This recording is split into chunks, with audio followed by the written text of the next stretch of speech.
मौलाना यसु मसीह के अजीम और कादिर नाम इस्लाम। अक्सर ऐसा होता है कि मुख्तलिफ सेमिनार्स, कॉन्फ्रेंसेस और दीगर मीटिंग्स पे जब मैं सिखाने के लिए जाता हूँ, मुझे दावत दी जाती है, तो बाद में लोग मिलते हैं और कहते हैं कि भाई हमने भाई तहसीन गुल खान की बातों को भी सुना है और आपकी बातों को भी आज सुना है, तो सुनकर हम कंफ्यूज हो गए हैं।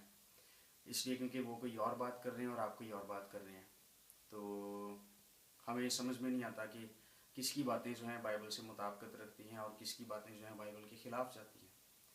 और बहुत सारे लोगों ने ये भी तजवीज़ दी कि आप ऐसा कीजिए कि भाई तहसीन गुल खान के साथ जो है मुकालमे कीजिए या मुनाजरे कीजिए, ताकि हम लोग समझ सकें बातों को ज़्यादा आसानी से। और मुझे ये तजवीज़ बहुत अच्छी लगी, लिहाजा मैं ये वीडियो बना रहा हूँ और इस वीडियो के ज़रिए भाई तहसीन गुल खान को जो है मुनाजरे की दावत देता हूँ।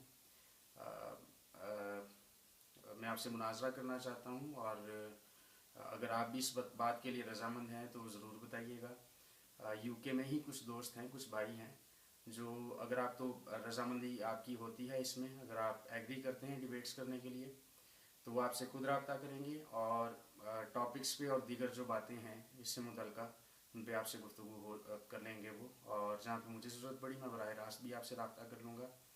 और देखिए, हम दोनों बाइबल को मानने वाले हैं और ये बहुत अच्छी बात है। भाई तहसीन गुल खान जो हैं वो उसी बाइबल पर ईमान रखते हैं जिस पर मैं भी ईमान रखता हूँ।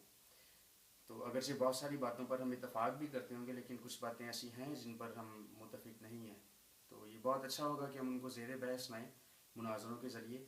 ना सिर्फ मैं ज़ाती तौर पर इस बात का कायल हूँ कि ना सिर्फ इन मुनाजरों से हम दोनों बहुत कुछ सीखेंगे, बल्कि जो सुनने वाले हैं उनके लिए भी बहुत अच्छा होगा, ये बहुत कुछ सीखेंगे। तो अगर तो आपको ये दावत जो है मेरी कबूल है तो मुझे ज़रूर इतला दीजिएगा। जय मसीह की।